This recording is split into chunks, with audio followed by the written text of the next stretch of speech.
Une toute petite ville française avec un club de foot qui joue en Ligue 2 a failli se retrouver en Ligue des Champions. Cette histoire, les amis, elle fait partie de ce que l'espèce humaine appelle la magie de la coupe. Et tout part de Michel Platini, qui en 2007 est à la tête de l'UEFA et propose que tous les vainqueurs de Coupe nationale n'aillent plus en Europa League, mais en Ligue des Champions directement. La proposition, elle part à l'étude et 2 ans plus tard, en Coupe de France, il y a une équipe qui surprend.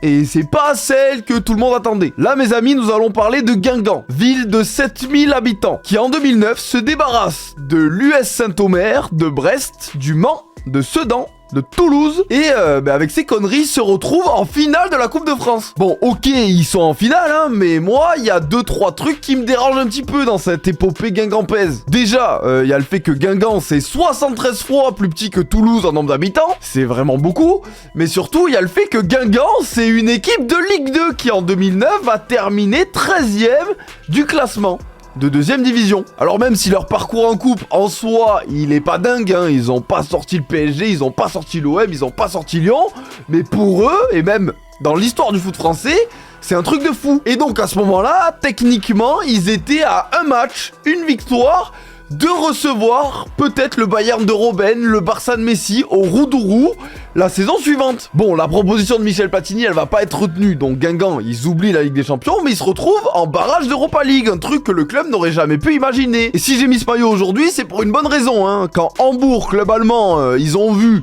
qu'ils allaient jouer un club qui joue en rouge et noir en Europe, ils ont cru qu'ils avaient tiré le Milan. Bon, quand ils ont vu Guingamp, ils ont été plus rassurés, surtout qu'ils les ont explosés en barrage. Mais bon, toute cette histoire n'est que partie remise, puisque Guingamp regagnera la Coupe de France, et cette fois ira bien en poule de l'Europa League, où ils termineront même 2e de leur groupe. C'est une espèce de folie, je le répète, ils sont 7000 dans la ville, 7000.